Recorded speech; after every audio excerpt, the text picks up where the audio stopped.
Welcome back. I'm Coach Zoe. So far in our lessons, we've covered all different types of skills, from throwing a football to running routes. Now it's time to take all that we've learned and play a game.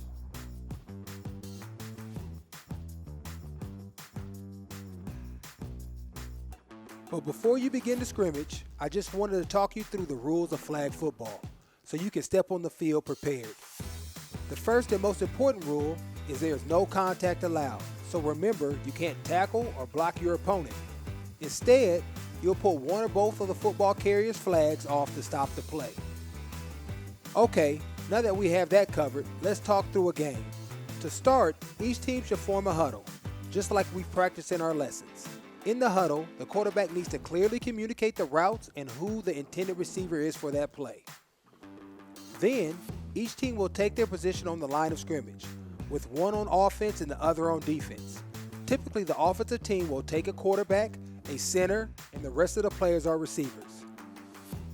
In our game, the defensive team will play man-to-man coverage, with the cornerbacks covering the receivers, the defensive lineman covering the center, and the safety covering the quarterback.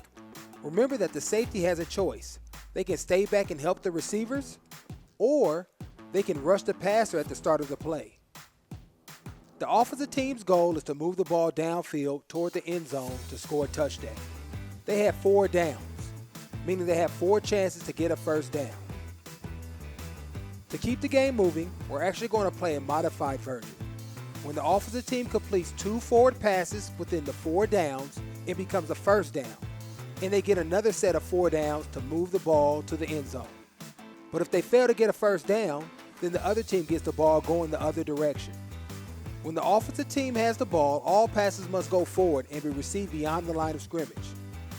If an offensive player's flag is pulled when they're running with the ball, their feet determine where the ball is spotted, not the flag. That means the line of scrimmage will continuously change as you're playing. Another important rule to know is that during the game, there are no fumbles. Instead, the ball stays in possession of the offense and is spotted where the ball carrier's feet were when the fumble occurred. However, interceptions are allowed, and if the defense intercepts the ball, it's still live and they can run with it to gain yardage. Throughout the game, penalties will be assessed by your teacher, but as a general rule of thumb, only go for the ball carrier's flags when you're on defense to limit contact on the field. I know that's a lot of rules to take in, but as you're playing, you'll start to catch on, because the best part of flag football is that it's designed for everyone. If you're motivated and a team player, you can dominate on the field. So good luck and, of course, have fun.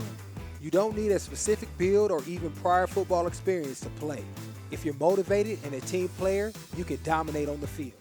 In our next lesson, I'll go over some common flag football penalties and talk about how they impact the game. Here's your nutrition tip of the day. After you work out, it is so important to refuel your body. Specifically, you need foods that contain carbohydrates, protein, vitamins and minerals to stay energized. A whole wheat bagel, banana, or a glass of low-fat or fat-free milk are all great choices.